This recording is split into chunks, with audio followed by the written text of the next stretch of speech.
breaking news over the weekend. It was reported that the big, beautiful bill passed, but it didn't actually pass. The big, beautiful bill passed quorum. So the Senate has all these goofy rules where you have to go through these parliamentarian procedures, and you have basically a vote-a-rama. So there are several steps to do this. Number one, you have to do a procedural vote. You have to read the entire bill on the floor. You have up to 20 hours of debate, then a vote-a-rama on amendments. And the amendments are going to be out of control. They are going to be just the most goofy things you could possibly imagine. I want to have a pigeon factory in Wyoming. I want to have an estuary for deer in Tennessee. Every possible giveaway you can imagine.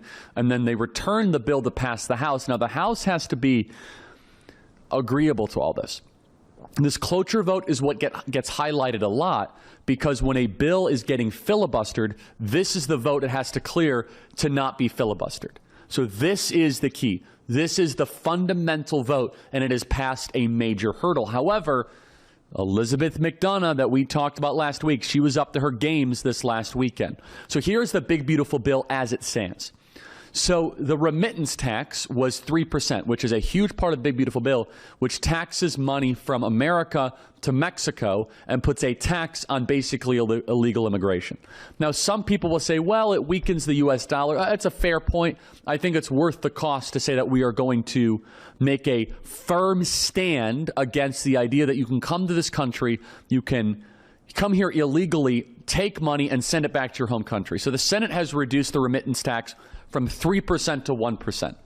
The House raised the debt ceiling up to $4 trillion. The Senate went up to $5 trillion. The child tax credit went from $2,500 per kid down to $2,200 per kid. The SALT deduction cap, honestly, this was the best thing the Senate did over the weekend.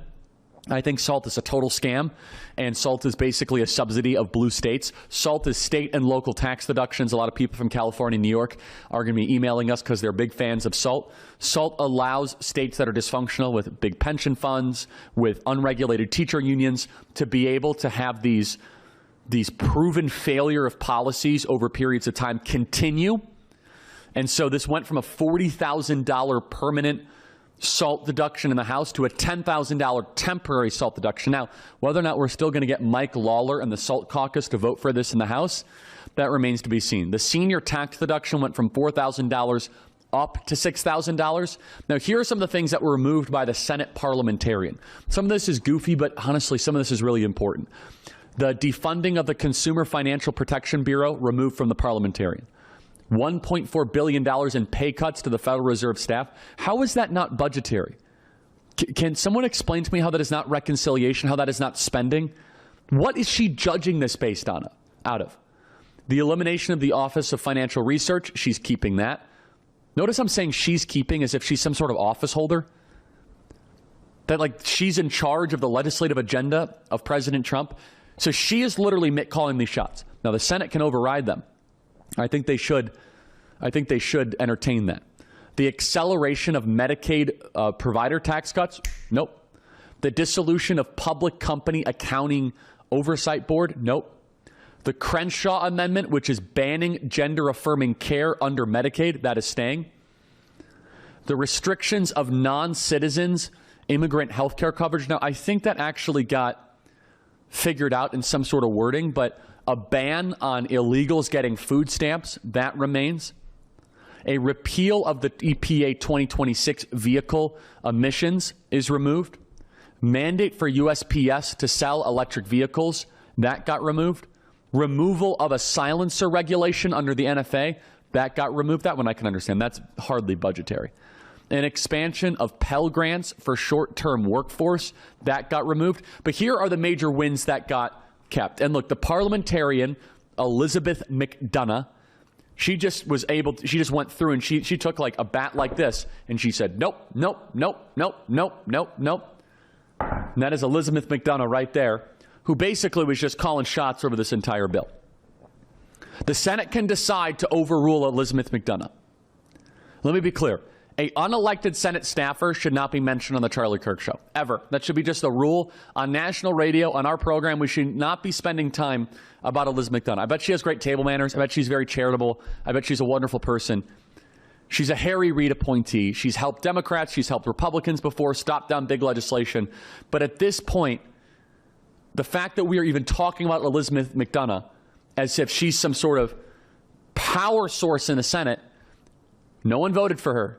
She was not even Senate confirmed. It's like this weird workaround. She is gumming up the works, and the Senate can override her. And let me tell you, the Senate should not override the silencer thing. Obviously, I care about that. I'm super pro Second Amendment, but that's a reach. That shouldn't have been in the bill. I get that. But this is what should be in there.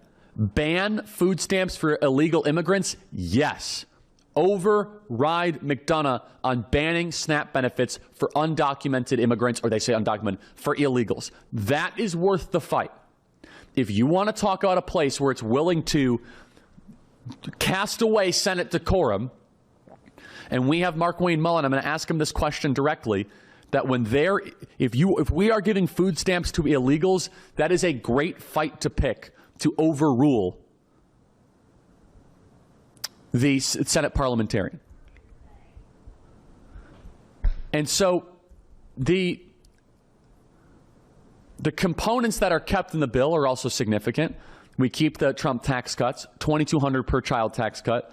We have deductible income for workers up to $25,000 in tip income, up to $12,500 in overtime income. We keep all the border stuff basically. It's funny, all the new spending, you could spend as much new money as you want in this process. McDonough's fine spending new money, but it's very hard to cut old spending. The bill hits hundreds of things, literally. Hopefully most are good. We're still reading the whole bill. The most key thing about this is that this is a means to deliver on Trump's campaign promise. And in America, people should be able to get what they voted for. We get 1,875 new ICE agents, 2,500 next year, $600 million from our recruiting and hiring support, $1 billion for military deployment in support of border operations, $46.5 billion for a physical border wall. Everybody, I want to take you back to 2016. You know that we could not get any funding or any approval from the U.S. Senate back in 2016, 2017, 2018 because of Mitch McConnell and John McCain for the border wall. We have $46 billion, everybody. The border wall is funded.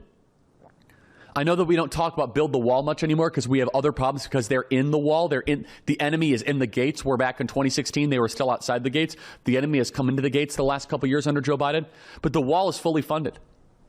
Unfortunately, the defense spending is still remaining $150 billion in new Department of Defense funding. I support our military. I think that we could probably be a little bit more cost efficient there, but it is what it is. So basically, we keep the tax cuts.